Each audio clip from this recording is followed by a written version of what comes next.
నమస్తే. ఇన్నాళ్ళు నన్ను సపోర్ట్ చేస్తూ, ఎంకరేజ్ చేస్తూ మీ ప్రేమని నాకు అందిస్తున్న ప్రతి ఒక్కరికి కృతజ్ఞతలు.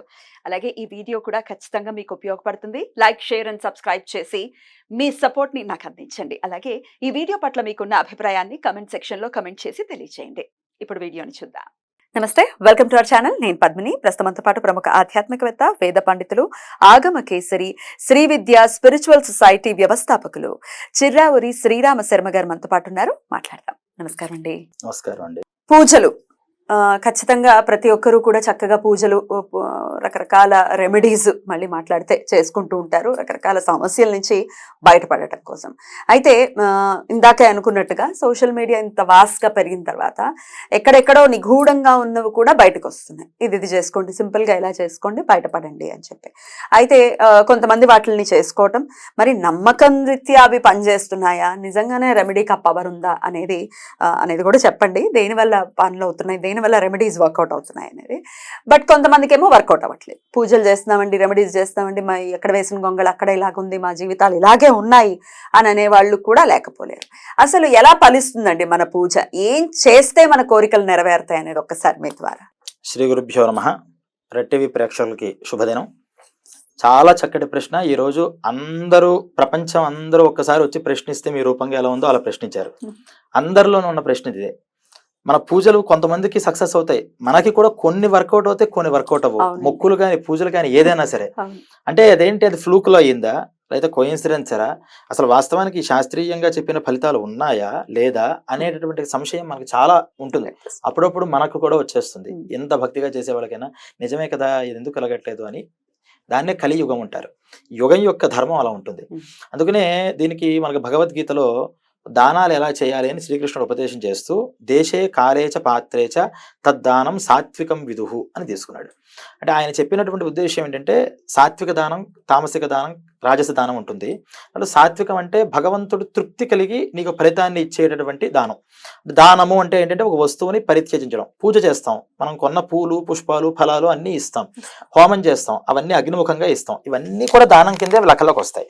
ఇవి ఎప్పుడు సక్సెస్ఫుల్ గా భగవంతుడు తృప్తి చెందేది అవుతుందంటే, దేశం, కాలం, పాత్రత అనేటటువంటి మూడు ఉంటే కనుక సక్సెస్ఫుల్ గా 100% ఆ రెమెడీ సక్సెస్ అవుతుంది అని మనకు భగవద్గీతలో చెప్పేశాడు కృష్ణుడు. ఈ మూడిట్లో ఏంటంటే, దేశం, మనం చేసేటటువంటి ప్రదేశం ఎలా ఉంది. మనం ఏదైనా ఒక దోషం వచ్చింది, ఆ దోషం కోసం పలానా రెమెడీ చేయమని చెప్పారు, చేసేటప్పుడు మనం ఎక్కడ చేస్తున్నాం అని కూడా ఉంటుంది. చాలా మంది మనం చూస్తాం, ఒక అపార్ట్మెంట్లో ఒక 15 floors ఉంటుంది, 40 floors ఉంటుంది, 4 floors ఉంటుంది. వాళ్ళకి వసతి అక్కడే. వాళ్ళకి ఏం సెంటిమెంట్లు ఉంటాయంటే, మా ఇంట్లో జరిగితేనే మాకు ఫలితం వస్తుందేమో అనేటటువంటి ఒక భావంతో ఉంటారు. వాళ్ళు ఏం చేస్తారంటే, మా ఇంట్లోనే చేయాలండి అంటారు. సరే, ఇంట్లో చేస్తాం. ఈ ఇంట్లో ఈ ప్రాసెస్ చేస్తే దేశ నియమం పాటించినట్లు అవుతుందా? దేశము అంటే ప్రదేశము అని నియమం అక్కడ ఉండదు. ఎందుకు ఉండదు? 2 కారణాలు. ఒకటి, ప్రతినిత్యము మనం ఇంట్లో శుచిగానే ఉంటాం అని చెప్పగలుగుతామా ఈ రోజులు బట్టి? పూర్వం బయట నుంచి వస్తే ఆ బట్టలన్నీ వదిలిపెట్టి స్నానాలు చేసి లోపలికి వచ్చేవారు. ఇప్పుడు అంత కుదురుతుందా? అసలు ఆ నియమాలు ఆ ఇళ్లలో కుదరవు. ఆ రోజు ఏదో మనం ఊడిచాము తుడిచామంటే కుదరదు. ప్రతి వస్తువుల సంసర్గ దోషం అంతా కూడా ఆ భూమికి ఉంటుంది. మరి రెండోది, ప్రోక్షణ ఏమి ఉపయోగపడదా? అన్నిటికీ ప్రోక్షణ చెప్పలా. అంటే ఒక వస్తువు మకిలి పట్టింది, బాగా రాగి వస్తువు, చాలా ఒక 10 సంవత్సరాల తర్వాత తీసాం, నీళ్ళ పోసి కడిగితే దాని దుమ్ము పోతుందా? అప్పుడే పోదు. దానికి ఎన్నో రకాలైనటువంటి ప్రక్రియలు చేయాలి. ఇదే నిన్న తోమేసాం, ఈ రోజు కొంచెం దాని మీద ఏదో ఒక మసి పట్టింది, లేదా దుమ్ము పడింది, నీళ్లు పోస్తే పోతుంది. అలా ఒక్కొక్క దానికి కేవలం పుణ్యాహవాచనంతోనో, ఉదకశాంతితోనో, లేకపోతే ప్రోక్షణలతోనో పోయే ఉండవు. కొన్ని కేవలం గాయత్రి మంత్రం చెప్పుకుని ఇలా అంటే పోతాయి. మనం పూజ చేసినప్పుడు కలశారాధన చేసి ఇలా చల్లుతాం, పోతూ ఉంటాయి. వస్తువు సంబంధించినవి. కానీ ప్రదేశానికి సంబంధించిన దోషాలు అలా పోవు. అంటే దేశ నియమాలు. రెండోది, ఈ అపార్ట్మెంట్ కల్చర్ లో ఉంటున్నప్పుడు ఈ కింద కానీ పైన కానీ ఆ పైన కానీ ఎవరెవరు ఎక్కడెక్కడ ఎలా ఉన్నారో తెలియదు. శాస్త్రరీతిగా చూస్తే ఒక గృహం పైన కుక్క కనుక ఉన్నట్లయితే, ఇది బాగా గుర్తుంచుకోండి, కుక్క కనుక మన ఇంటి పైన ఉంటే ఆ ఇంట్లో ఏ పూజా కార్యక్రమాలు చేసినా అవన్నీ సక్సెస్ అవ్వని ఉంది శాస్త్రం చెప్తున్న మాట. మరి పై ఫ్లోర్ లోనో ఆ ఫ్లోర్ లోనో ఏ కుక్కలు ఉన్నాయో మనకేం తెలుస్తాయి?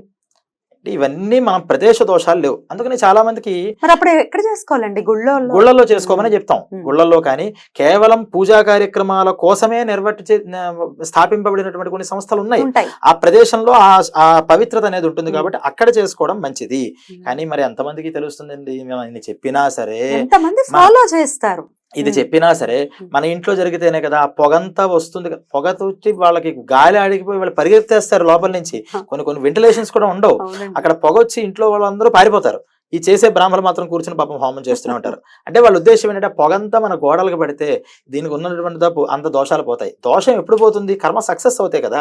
అసలు సక్సెస్ లేని చోట నీటిలో తీసుకొచ్చి నేను నిప్పు వెలిగిస్తానంటే ఎక్కడ అవుతుంది? ఇది ఫస్ట్ దోషం. రెండోది కాలము. ఒక కాలం అనేటటువంటిది ప్రతిదానికి ఒక కర్మకి ఒక కాలం చెప్పారు. మీరు గణపతి ఆరాధన చెయ్యాలి. నాకు 8ంటికి 9ంటికి కొంచెం మేము అందరం రెడీ అయ్యి ఫ్రెష్ గా వచ్చి స్టార్ట్ చేస్తామండి, సక్సెస్ అవ్వదు. గణపతికి ఉషక్కాలం చెప్పారు. 5 o'clockకి స్టార్ట్ చేసి 5 to 8 లోపల ఆ కార్యక్రమం పూర్తి చేసేస్తే అది యాక్టివేషన్ వేరే రకంగా ఉంటుంది. మనం చూస్తాం, ఇది చాలా మంది మన దగ్గర ఎక్స్పెషల్లీ తెలుగు రాష్ట్రాల్లో పూజా కార్యక్రమం అంటే 9 అయితే కానీ ఎవరు రారు. 9ంటికి ఏంటంటే మేము ఉదయం లేవాలండి, స్నానం చేయాలి, రెడీ చేసుకోవాలి, అవి చేయాలి, ఏవి చేయాలి అని చెప్తారు. రోజు లేచేదేగా. మనం ఒకళ్ళ ఇంటికి మనం గెస్ట్ని పిలిచినప్పుడు రోజులాగా మనం రొటీన్ లైఫ్లో ఉంటామా? ఇంకా ముందరగా రెడీ అయ్యి అలర్ట్ అయ్యి ఉంటాం. సాక్షాత్తు దేవుడిని పిలుస్తున్నాం ఇంట్లో, మరి అంత అలర్ట్ గా ఉండాలి. కానీ మన పక్క రాష్ట్రాలు చూసామంటే ప్రతి కార్యక్రమం కూడా 6 అయితే ప్రారంభం చేసేసుకుంటారు. 6 సౌత్ ఇండియన్స్ నార్త్ ఇండియన్స్ కానీ సౌత్ ఇండియన్స్ కానీ ఎక్కడైనా ఎక్కడ తెలుగు రాష్ట్రాల్లోనే పాపం ఆ అభ్యాసం ఉండట్లేదు. తమిళనాడులో 6 to 7 లోపల సంకల్పం ప్రారంభం అయిపోవాల్సిందే. వాళ్ళు 8, 7 కూడా సంకల్పాలు చేయరు. ఏ సంకల్పమైనా ఆ రోజు 4ంటికే 3:30కే లేచిపోయి ఇంట్లో ఉన్న ఆడవాళ్ళందరూ అక్కడ మన ఇంట్లో పూజ చేస్తున్న దగ్గర ముందర రోజు అన్ని సిద్ధాలు చేసుకుంటారు. చేసుకునే దగ్గర ముందర ముగ్గు వేసేసి ఇంట్లో బయట దీపాలు అవన్నీ వాళ్ళు చేయాల్సిన నిత్య దీపారాధన కూడా చేసేసి ఆ బ్రహ్మగారు వచ్చే టైంకి రెడీగా కూర్చుంటారు 6ంటికి. ఆయన లేటుగా రావాలేమో కానీ వీళ్ళు మాత్రం లేటుగా ఉండరు. అలా ప్రారంభం చేస్తారు. మరి మనం చూసినట్లయితే ప్రతి హోమము సక్సెస్ఫుల్ గా వాళ్ళు ఆ ఫలితాన్ని పొందుతున్నారు. అంత ఐశ్వర్యవంతులుగా కూడా ఉన్నారు, మనం కళ్ళారా చూస్తున్నాం. వాళ్ళ బ్రెయిన్ కూడా అంతే యాక్టివేషన్, ఎంత తెలివిగా ఉంటుంది. మనం చూసామంటే తమిళనాడు వాళ్ళని, హిందీ వాళ్ళకి బాబోయ్ తెలియదు ఎట్లా మనకు ఉండవేమో అనుకుంటాం. ఎందుకు అంటే చేసే కర్మ యొక్క ఫలితం కాలాన్ని అనుసరించుకుంటూ ఉంటుంది.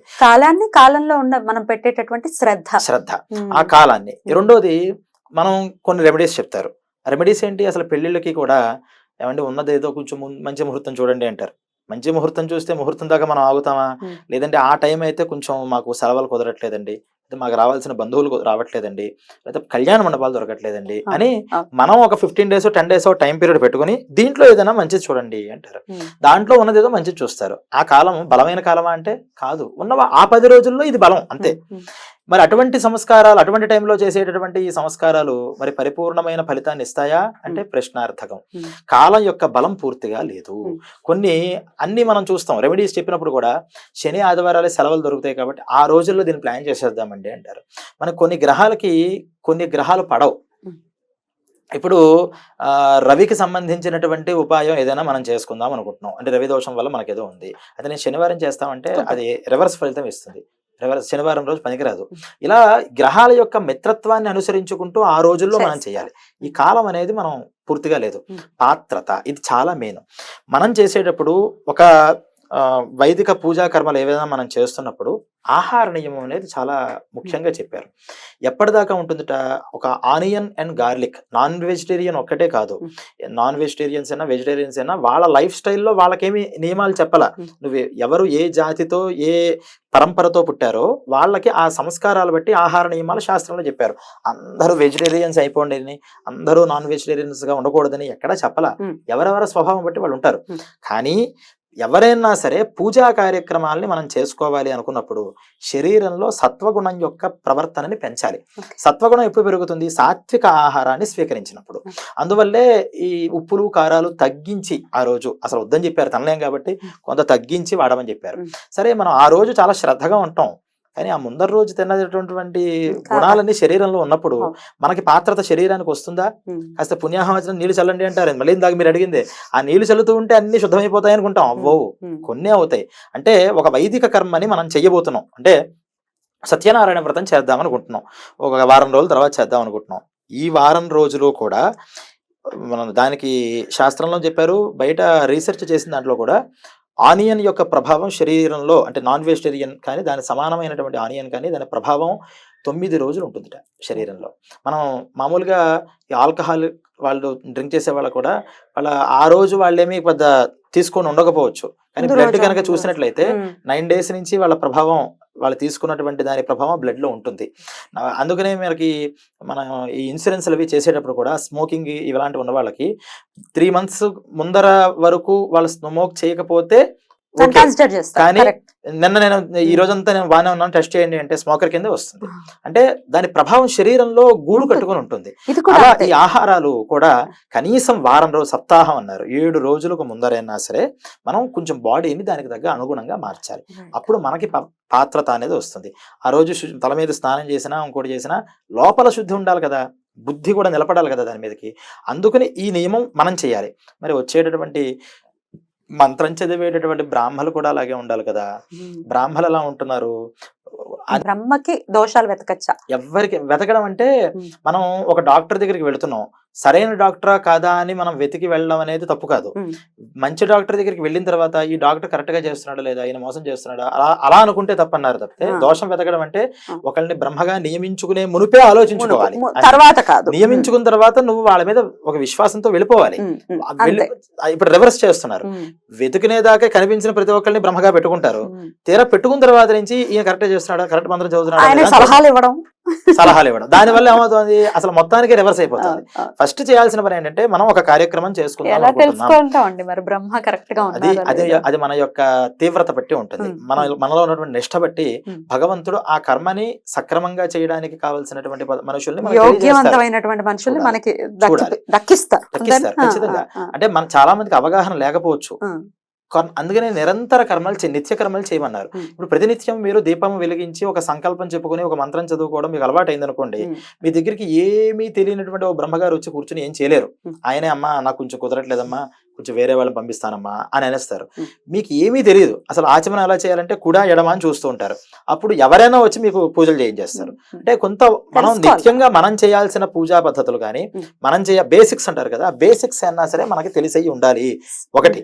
రెండు, అసలు రోజు కూడా అసలు మనం దీపమే వెలిగించాం ఇంట్లో, శనివారాలే.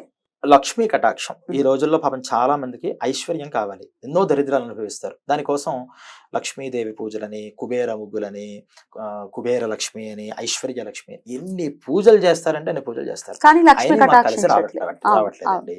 అంటే బేసిక్ పాపం ఆ ఇంట్లో లక్ష్మీ రహస్యం అనే ఒక లక్ష్మీ అనుగ్రహం ఎలా పొందాలి అనేది పెద్ద తంత్రం. అది దాంట్లో లక్ష్మీ తంత్రం అంటారు. దాంట్లో ఏం చెప్పారంటే సూర్యోదయే చాస్తమయే చ శాయనం విముంచతి శ్రీరపి చక్రపాణిం అని ఒక శ్లోకం కనిపిస్తూ ఉంటుంది. అంటే ఎవరైతే ఇంట్లో సూర్యాస్తమయ సమయాల్లో పడుకుంటారో ఆ పడుకున్న ఇల్లు సాక్షాత్తు వైకుంఠంలో ఉన్నటువంటి నారాయణమూర్తి గారిదైనా నేను ఇక్కడ ఉండలేను ఆయన అని విష్ణుమూర్తిని సహితం వదిలిపెట్టి వెళ్ళిపోతుందిట. కుచేలినం దంత మలాపహారిణం. కుచేలినం అంటే చిరిగిపోయిన వస్త్రాలు, మనకి ఇప్పుడంతా ఫ్యాషన్ అయిపోయింది, ఇలా చిరిగి ఫ్యాషన్ అయిపోయింది. చిరుగు వస్త్రాలు ఎవరైతే వేశారో ఆ చిరుగు వస్త్రాలని చూసి లక్ష్మీదేవి మనం ఇతను ఆశ్రయించకూడదు అని వెళ్ళిపోతుంటా. దంత మలాపహారిణం. చాలా మంది నోట్లో ఏదో ఒకటి నవ్వులుతూనే ఉంటారు, నవ్వులుతూ ఉండడం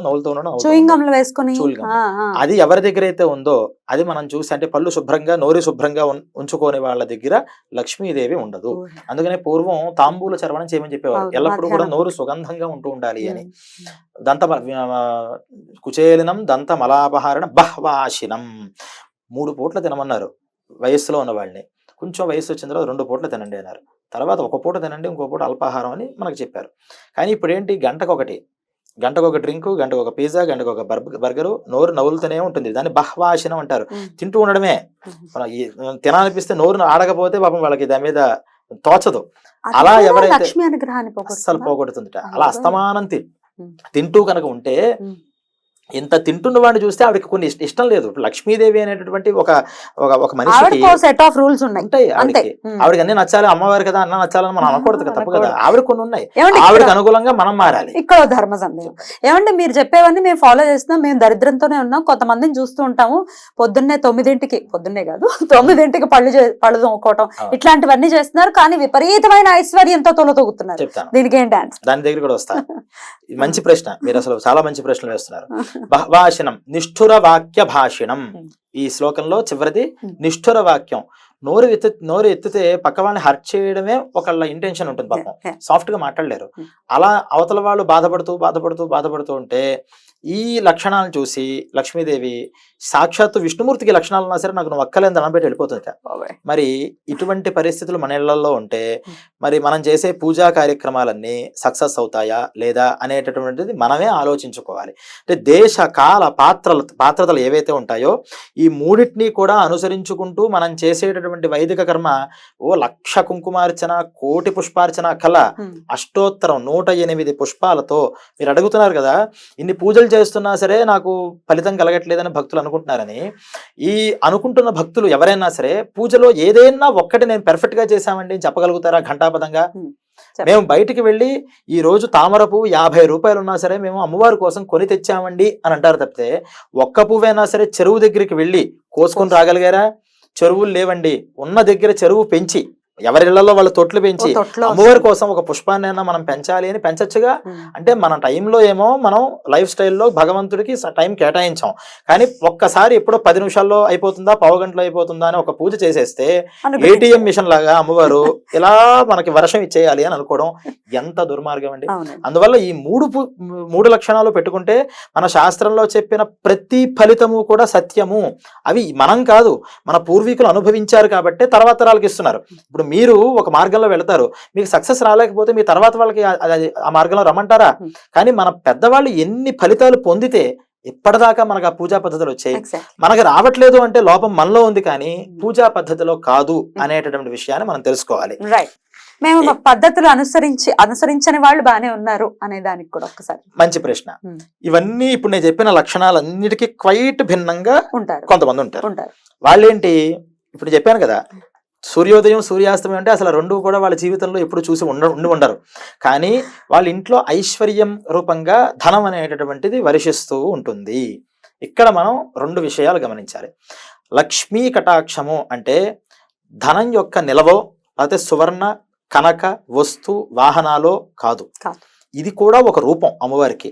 అమ్మవారికి ఫస్ట్ చెప్పింది ఏంటంటే సుఖస్వరూపిణి అన్నారు. లక్ష్మి అంటే సుఖము, మనిషి సుఖంగా ఉండగలగడమే లక్ష్మీ కటాక్షం. చిన్న చిన్న పల్లెల్లో వాళ్ళు పసుపు వేసి ముగ్గులు పెట్టేసేసి ఇంట్లో వాళ్ళకి రోజుకి 500 రూపాయలు వస్తాయి. కష్టపడతారు, పొద్దున్న వెళ్ళిపోయి చక్కగా ఉంటారు, రాత్రి హాయిగా ఉంటారు, భర్తకి ఏ బ్యాడ్ హ్యాబిట్స్ ఉండవు, పిల్లల కోసం చూసుకుంటారు, వారంలో ఒక రోజు గుడికి వెళ్తారు, వాళ్ళు చేసే పండగలు చేసుకుంటారు, ఎంత ఆనందంగా ఉంటారండి. ప్రశాంతంగా 7ంటికి నిద్రపోతారు. మనం వాళ్ళని చూసి పాపం ఈ పురుగుడుసులు ఎలా ఉంటారో అని అనుకుంటాం. మనం ఎక్కడున్నాం, చిన్న అపార్ట్మెంట్ ఫ్లాట్ లో ఉంటాం. మనల్ని చూసి ఇండిపెండెంట్ హౌస్ వాళ్ళు అసలు అపార్ట్మెంట్ లో ఎలా ఉంటారండి వీళ్ళు అనుకుంటాం. వాళ్ళని చూసి ఎంత చూసినా ఇదే కదా, అలా అంటే మనం పై స్థాయి వాళ్ళు కింద స్థాయి వాళ్ళని చూసినప్పుడు తక్కువ అని వాళ్ళకి అనిపించాలి తప్పితే సంతృప్తి అనేటటువంటి లక్ష్మీ స్వరూపం, లక్ష్మీ అనుగ్రహం ఉన్న వాళ్ళకి ఇది ఉండదు. లక్ష్మీ అనుగ్రహం ఫస్ట్ వాళ్ళకు ఉంటుంది, అది లక్ష్మీ అనుగ్రహం అంటే. ఐశ్వర్యం వాడు కావాలి అని అనుకుంటే వాడికి లేదు అనేది లేమి. అందుకనే మనకు శ్రీ సూక్తంలో అభూతిం అసమృద్ధించ సర్వాం నిర్ణుదమే గృహాత్ అంటే లక్ష్మీ లక్ష్మీ లక్ష్మీ లక్ష్మీ అంటాం కదా, ఎన్నున్నా సరే ఏది లేదండి. మీకు ప్రపంచ కుబేరుడు అంబానీ గారు, ఆయన దగ్గరికి వెళ్ళి మీకు అన్ని ఉన్నాయా అంటే ఆయన కూడా ఆయన లేని లిస్ట్ అనే చెప్తాడు. అంటే లేదు అనేటటువంటిది ఎవరికైతే లేదో వాళ్ళు లక్ష్మీ అనుగ్రహాన్ని పాత్రైన వాళ్ళు. అందుకని ప్రార్థన చేసేటప్పుడు అభూతి అసమృద్ధి, అభూతి అంటే లేదని, అసమృద్ధి అంటే చాలదు అని, ఈ రెండు కూడా నిర్ణుద అన్నారు. నిర్ణుద అంటే మా ఇంట్లోంచి అది పూర్తిగా పంపించేసి, మా ఇంట్లో ఎప్పుడు ఇది లేదనో చాలదనో మాటలే రాకూడదు, అసలు ఎవరికి ఆ ఫీలింగే రాకూడదు. అలా ఉంటే ఇంకా లక్ష్మీ అనుగ్రహం కాదా? ఇప్పుడు మనం అనుకుంటున్న ఐశ్వర్యం నాకు ₹1,00,00,000 కావాలి అనుకుంటే 1,00,00,000 వచ్చిన తర్వాత 10 కోట్లు కావాలని అనిపిస్తుంది. అది ఎక్కడా ఆగదు. అందుకని ధనం అనేది లక్ష్మికి ఒక సూచన తప్పితే సుఖం అనేది లక్ష్మి యొక్క స్వరూపం. ఇది మనం మెయిన్ గ్రహించుకోవాల్సింది.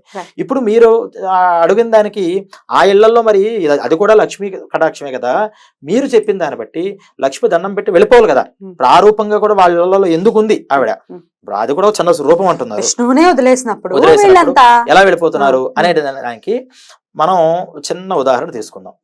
సైకిల్ చేస్తుంటారు, సైక్లింగ్ కొంచెం బాగా 1 కిలోమీటర్ దాకా తొక్కిన తర్వాత చిన్న పల్లం వస్తుంది. అప్పటిదాకా తొక్కిన వాడు మళ్ళీ తొక్కాలా సైకిల్ని? వదిలేస్తాడు అలా పెడల్స్. వదిలేసినా కొంత దూరం అది వెళుతుంది. వెళుతోంది కదా అని దాన్ని తొక్కడం ఆపేసాం అనుకోండి, ఆగిపోతుంది ఎక్కడో అక్కడ. కానీ నేను అప్పుడే సైకిల్ ప్రారంభించా. అప్పటిదాకా తొక్కినవాడు సైకిల్ వదిలేసినప్పుడు నేను చూశాను. అప్పుడు నేను సైకిల్ ఎక్కుతున్నా. నేను ఏమనుకుంటాను, నేను ఇంత కష్టపడి 4-5 పెడల్స్ తొక్కితే కానీ ముందరకెళ్ళట్లేదు, ఆయన అలా కాలు మీద కాలు వదిలేసేస్తే సైకిల్ అలా వెళ్ళిపోతుంది, ఆయన ఎంత ధన్యాత్ముడో, అసలు తొక్కడం వేస్ట్ అనుకుంటాను నేను. చూసారా, మీకు అర్థమైందా ఇప్పుడు?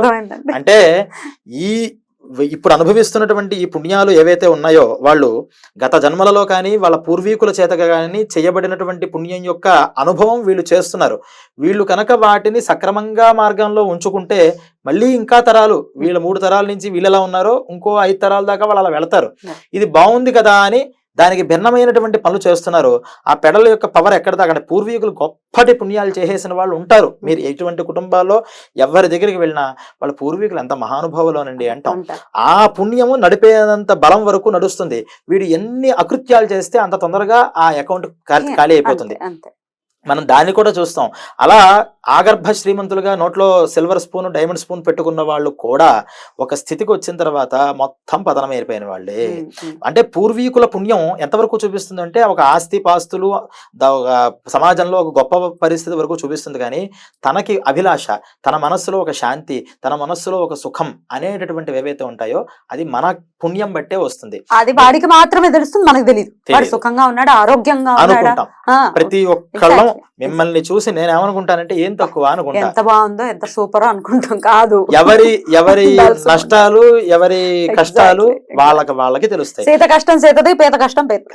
కానీ మనం చూసినట్లయితే నిజంగా మనకి ఇలాంటి మనుషులు అంటే ఇలాంటి మనుషులు ఎలా తారసపడుతున్నారో, ఇలా భోగంగా ఉంటూ అకృత్యాలు అధర్మాలు చేస్తున్న వాళ్ళు ఏమీ లేదు మన దృష్టిలో లేదు అనుకుని వాళ్ళు చాలా ధర్మంగా ఉన్న వాళ్ళు. నేను ఒక పల్లెటూరులో ఒక రాజేశ్వరపురం అనేటువంటి ఒక పల్లెటూరు, అక్కడ చిన్న కుగ్రామం, నేలకొండపల్లి భక్త రామదాసు జన్మించిన స్థలం అది. ఆ ఊళ్ళో ఒక కుటుంబాన్ని చూశాను. ఏం లేదు పాపం, వాళ్ళకి పొలం పనులకు వెళ్తారు. వాళ్ళకి గవర్నమెంట్ ఉపాధి హామీ కింద పని చేయకపోయినా సరే చేసినట్లుగా డబ్బులు ఇచ్చేవేవో కొన్ని పథకాలు ఉన్నాయట. ఎందుకు స్వామి, ఆ సొమ్ము మాకు నిజాయితీగా కష్టపడి సంపాదించింది మాకు ఇస్తుంది కదా అని చెప్పేవారు. అంటే ఆ మెంటాలిటీతో ఉండేవారు. పని ఉంటే ఆ పని చేసుకునేవారు, వచ్చేవారు. 3 ఆడపిల్లలు ఆ కుటుంబంలో. 3 ఆడపిల్లల్ని కూడా చదివిస్తూ ఏదో స్కూల్ ఉంటే దాన్ని చేసుకుంటారు. ఆ భర్త ఒక చిన్న సెక్యూరిటీ గార్డ్గా చేస్తాడు, ఆవిడేమో 4 ఏళ్లలో పనిచేసేది. కానీ ప్రతిరోజు కూడా పొద్దున్నే 6ంటికి వచ్చేది ఆవిడ. అంతకు మునుపు పొద్దున్నే లేచి స్నానం చేసి చక్కగా పూలు పెట్టుకుని ఇంత బొట్టు పెట్టుకుని చక్కటి బట్టలు, అసలు మీరు పని అమ్మాయి అంటే నమ్మరు, అంత చక్కటిగా రెడీ అయ్యి ఇంటికి వచ్చేది. అమ్మ నేను ఒకరోజు అడిగాను, ఏమ్మా నువ్వు పొద్దున్నే 6ంటికి వస్తావు, నువ్వు ఎంత నీట్గా ఎలా రెడీ అవుతున్నావు, అంత ఎందుకు రెడీ అవ్వడం అని. కాదండి, మరి పూజ చేసుకోవాలంటే భగవంతుడు కదండి మనల్ని చూసేది, ఆయనకి నచ్చేలా ఉండాలి కదా, అందుకని పూజ చేస్తావా నువ్వు. 5ంటికి ఆ అమ్మాయి లేచి పూజ చేసి ఇంట్లో తులసి కోట దగ్గర పూజ చేస్తుంటా, దీపారాధన చేసుకుంటుందట. మరి నీకేం మంత్రాలు వచ్చాను? నాకేం మంత్రాలు ఏం రావండి, ఏవో నామం అమ్మవారు బాగుండాలి అని, అమ్మవారిని దుర్గాదేవి అంటే నాకు ఇష్టం, దుర్గాదేవి అనుకుంటుందట. నామాలు మంత్రాలు కూడా లేవు. ఆ అమ్మాయి చేసుకుంటుంది, దాన్ని పూజ చేసుకుంటుంది. ఆవిడ తెలిసిందేదో కొంచెం నివేదనలు ఆ పాలనో ఇంకోటనో పెడుతుంది. భగవంతుడు ఎప్పుడు కూడా అజ్ఞో భవతి విష్ణాయ జ్ఞానీ భవతి విష్ణవే. ఏ మంత్రం చదవాలి అని అనుకోక్కర్లేదు. మనం చదివేటటువంటి మంత్రం అంటే ఏమీ తెలియని వాడు ఏమంటాడంటే విష్ణు శబ్దం అంటే రామశబ్దం లాగా ఉంటుందని విష్ణాయ నమః అంటట. కానీ విష్ణవే నమః అనాలని వాడికి తెలియదు. ఈ మంచి శబ్దజ్ఞానం తెలుసుకున్న మహా వ్యాకరణ పండితుడు అలా అనకూడదయా, విష్ణవే నమః అనాలని శాస్త్రతః చెప్తాడు. కానీ వాడికి ఉన్న భక్తికే భావగ్రాహి జనార్దన, తయోరేవ ఫలం తుల్యం. ఈ శాస్త్రంతో తెలుసుకున్నవాడు విష్ణవే నమః అంటే ఎంత ఫలితం ఇస్తాడో, ఏమీ తెలియకుండా విష్ణాయ నమః అనేటటువంటి వాడికి కూడా అంతే ఇస్తాడట. అందుకనే వెంకటేశ్వర స్వామి అని నామాలు వాడు ఏంది వెంకన్న బాబు అన్నా సరే భగవంతుడు అదే ఫలితాన్ని ఇస్తున్నాడు. మళ్ళీ మాట్లాడితే వెంకన్న బాబు అంటారు. వెంకన్న బాబు అంటారు. అంటే నువ్వు ఏం పిలిచావని కాదు, ఎంత శ్రద్ధతో చేసావనేది. అంటే వాళ్ళు చేసేటటువంటి ప్రాసెస్లు ఏవైతే ఉన్నాయో అవేమి అక్కడ ప్రాసెస్ లేదు, ఏమీ తెలియదు అందులో, తనకి ఏమీ తెలియదు కాబట్టి నాకేం తెలియదు కాబట్టి. అంటే ఈ విషయంలో మనం సరిగ్గా చెప్పకపోతే వేరే రకంగా రీచ్ అవుతుంది. మనం ప్రాసెస్ ఫాలో అవుతున్నప్పుడు పెర్ఫెక్ట్ గా ప్రాసెస్ ని ఫాలో అవ్వాలి. ప్రాసెస్ మనకేం తెలియదు, అసలు నాకేదో తోచింది చేస్తున్నాను అనుకున్నప్పుడు వేరు. ప్రాసెస్ లోకి వచ్చి భగవంతుడు ఏదైనా స్వీకరిస్తాడు కదా అని నాకు తోచినట్టు అక్కడ చేయకూడదు దాన్ని. అందుకని మనం భక్త కన్నప్పని ప్రతిదానికి ఉదాహరణ తీసుకొస్తాం. ఆయన పూజా పద్ధతిలో తప్పులు చేయలేదు, అసలు పూజ తెలియదు ఆయనకి, తెలియక ఆయన తోచిన విధానంలో చేశాడు. కానీ ఇప్పుడు ఉన్న అందరికీ పూజలు తెలుసు కదా, తెలుసున్నప్పుడు దాన్ని పర్ఫెక్ట్ గా చేయాలి. భక్త కన్నప్పని ఇప్పుడు నేను చెప్పిన ఈ ఆమెనే ఉదాహరణగా తీసుకోకూడదు. పరమ భక్తి ఆవిడ చేసేది. తర్వాత ఇంక రోజంతా కూడా వాళ్ళలో వీళ్ళలో పని చేసుకునేది, వెళ్ళేది, ఎవరిని ఇంత మాట మాట్లాడేది కాదు. మా అమ్మ నేను ఒక రోజు అడిగాను, అసలు నీకు ఏం డబ్బులు వస్తాయి, ఎంత వస్తాయి, ఎలా సరిపోతుంది, మీకు ఏమన్నా ఉందా? నాకు చాలా ఇంట్రెస్ట్ వేసింది, చూడాలి ఒకసారి వెళ్ళాలి అని. వాళ్ళ ఇంటి దగ్గరికి వెళితే వాళ్ళ పిల్లలందరూ ఎంత లక్ష్మీ కళవో, వాళ్ళ పిల్లలకి అంటే వేసుకున్న బట్టల బట్టి కానీ రెడీ అవుతున్నటువంటి ఆభరణాలు కానీ కళ ఉండదు మొహంలో, అద్భుతమైన కళ, చిరునవ్వులు, ఇంట్లో ఎవరికి ఆనందమే, దుఃఖమే లేదు వాళ్ళకి. పిల్లలు కూడా చాలా చక్కగా ఉన్నారు. వాళ్ళ ఇల్లు చిన్న ఇల్లు, ఒకే గది, దాంట్లో అలా పడుకుంటారు, దాంట్లో చిన్నది వాళ్ళది, అది సొంతంగా రోడ్డు పక్కన పాపం వేసుకుంటూ ఉంటారు కదా, అంతే. మరి మీకు ఎంత సంపాదిస్తున్నారు, వచ్చేది ఏమన్నా సరిపోతుందా, మీకు ఏదన్నా హెల్ప్ చేయాలి దీనింటే కష్టం లేకుండా మనకి అన్నం అరగదండి, అదొక్కటి చాలదండి. మనం పండే ఎన్ని చెప్పినా లోష్టవత్ పరద్రవ్యాణి అని ఇంకోళ్ళ ద్రవ్యం మీద ఆశపడకుండా మనకి సక్రమంగా వచ్చేది మనకు కావాలి అనుకుంటే లక్ష్మీదేవి పరిగెత్తుకుంటూ వాళ్ళ ఇంటికి వస్తుంది. అంటే మనం ఏమనుకుంటాం, మరి లక్ష్మీదేవి వస్తే ఆడీ కార్ కావాలి కదా, బంగ్లా అయిపోవాలి కదా, ఇది బంగ్లా ఆడీ కార్ కావాలని వాళ్ళు అనుకుంటే లక్ష్మీదేవి అదే ఇస్తుంది. వాళ్ళు ఏమనుకుంటున్నారు, నాకు ఈ రోజు చక్కగా వెళితే చాలు, పిల్లలు మంచిగా ఉంటే చాలు, పిల్లలు మంచిగా చదువుకున్నారు. ఇప్పుడు ఇదంతా నేను 8 సంవత్సరాల క్రితం విషయం చెప్పాను. ఇప్పటికీ ఆ పిల్లలు మంచి చదువులు చదువుకుని వాళ్ళకి చదువుకునే ఉద్దేశం మంచిగా ఉంది, పాపం సపోర్ట్ చేసే పరిస్థితి లేకపోయినా వీళ్ళ ఆత్మాభిమానంతో ఎవరిని అడగరు కదా, వాళ్ళ చదువులను చూసుకుని స్కాలర్షిప్లు అలాగే వచ్చాయి. వాళ్ళు మంచిగా చదువుకున్నారు. ఇప్పుడు ఒకరికి ఇంజనీరింగ్ పూర్తయిపోతుంది, ఒక అమ్మాయికి పూర్తయి ఉద్యోగం వెంటనే వచ్చింది, అందరూ చక్కగా ఉన్నారు. వాళ్ళని ఇప్పటికీ మీరు వద్దమ్మా మీరు వచ్చేసేయండి ఆ ఇంజనీరింగ్ పూర్తయిన అమ్మాయి చెప్తున్నా, లేదమ్మా మా పని మేము మా చేతిలో ఉన్నంత కాలం మేము చేస్తూనే ఉంటాం, మేము సుఖంగానే ఉన్నాం అని చెప్తున్నారు. మరి లక్ష్మీ కటాక్షం అంటే కాదు, ఇదే లక్ష్మి. అందువల్ల మనం చేస్తున్న పూజలు ఎందుకు ఫలితాన్ని ఇవ్వట్లేదు అంటే ఈ 3 రకాలుగా మనం చూసుకుని మనం చెయ్యాలి. మనం వాళ్ళు చెయ్యకపోయినా వస్తున్నాయండి కదా అండి అంటే అది ఏమనుకుంటున్నాడు, ఏమిస్తోంది అనేటటువంటి విషయాన్ని మనం పూర్తిగా చూసినట్లయితే మనకు అర్థమవుతుంది. ఒకళ్ళగా చూసి ఒకనొకప్పుడు ఒక మహానుభావులు ఆయన ఉండేవారు, ఆయనని ఒకళ్ళు అడిగారట, ఏమంటే నేను పొద్దున్న 3ంటికి లేస్తే 8 దాకా పూజలు చేస్తాను, విపరీతంగా పూజలు చేస్తాను, అసలు నేను ఎన్ని స్తోత్రాలు చదువుతాను అని పుస్తకం అంతా చూపించాడు. ఇవన్నీ చదివితే కానీ నేను బయట అడుగు పెట్టను, కానీ నా వ్యాపారాల్లో అన్ని నష్టం వస్తుంది, నన్ను ఎవ్వరు పట్టించుకోవట్లేదు, ఎంత నష్టపోయానో నాకు తెలుసు. మా ఇంటి పక్కనే ఉంటాడండి ఇంకో ఆయన పొద్దున్నే ఎప్పుడు లేస్తాడో తెలియదు, లేచిన తర్వాత మందుతోనే ఆయన జీవితం స్టార్ట్ అవుతుంది. ఒక్కరోజు ఆయన కాదు కదా, వాళ్ళ కుటుంబ సభ్యులు ఎవరూ కూడా పూజ చేసిన పాపన పోలేదు.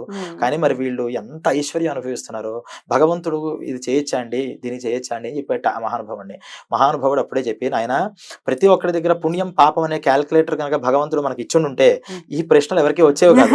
మనం వెంటనే షుగర్ ఎంత ఉంది, బీపీ ఎంత ఉంది చూసినట్టు పుణ్యం ఎంత ఉంది, పాపం ఎంత ఉంది అని. కానీ పుణ్య పాపాలు అనేవి ఒకటి ఉన్నాయి, వాళ్ళ పూర్వీకుల పుణ్యం వల్ల నడుస్తుంది అది. ఇది విశ్వాసం వల్ల మనం నమ్ముతాం. మనకి విశ్వాసం లేనప్పుడు ఈ మాటలన్నీ చెప్పాం అనుకోండి, ఏదో కన్విన్స్ చేసినట్టుగా ఉంటుంది. కానీ మనం ఒక మార్గంలో నిష్టగా కనుక ఉంటే ఈ మాట మనకు అనుభవంలో చాలా సార్లు మనకి వస్తూ ఉంటుంది. అందువల్ల కుటుంబంలో ఇవన్నీ పుణ్యం బట్టి పాపం బట్టి కదా డిసైడ్ అయింది. ఒకే తల్లికి 2 పిల్లలు ఉంటారండి, ఇద్దరు ఒకళ్ళే అవుతున్నారా, ఒకే రకంగా ఆలోచిస్తున్నారా, ఎందుకు కావట్లేదు అంటే వాళ్ళ పుణ్య సంస్కారాలు బట్టి ఒక్కొక్కళ్ళు ఒక్కొక్క రకంగా మనకి చూపిస్తున్నారు అనేది మనం తెలుసుకోవాలి. అద్భుతం అండి, చాలా అద్భుతంగా వివరించారు. ఇవన్నీ తెలుసుకోవాలి, పూజలు చేసేస్తున్నాము కాదు తర్వాత ఫలించట్లేదని నెపం దేవుడి మీద వేయటం తెచ్చుకోవాలి. చాలా అద్భుతంగా వివరిస్తున్నారండి. చాలా చాలా కృతజ్ఞతలు. నమస్కారం.